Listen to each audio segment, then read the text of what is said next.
Sabtu sore hari setelah penat bekerja di lokasi TMMD, anggota Satgas TMMD bersama dengan warga melaksanakan kegiatan olahraga bersama di lapangan voli Desa Siohum. Untuk mengisi kegiatan di saat sore hari, setelah penat dalam bekerja di lokasi TMMD reguler 111 Desa Siohum, Kecamatan Angkola Barat, Kabupaten Tapanuli Selatan, anggota Satgas TMMD bersama warga melaksanakan voli di lapangan Desa Siohum. Mereka tampak bersemangat dalam melaksanakan pertandingan tersebut. Bahkan seperti bermain sungguhan, sorak-sorai nampak terdengar.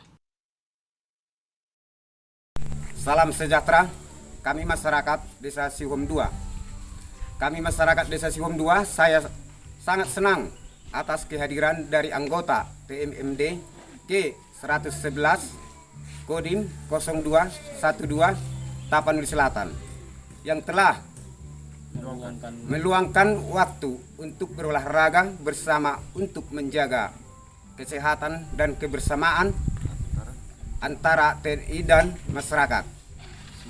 Semoga TMMD ini berjalan dengan lancar. Amin. Dengan kekompakan dan rasa kekeluargaan antara anggota Satgas TMMD Kodim 0212 Tapanuli Selatan ini membuat warga desa dapat menambah ilmu mengenai olahraga.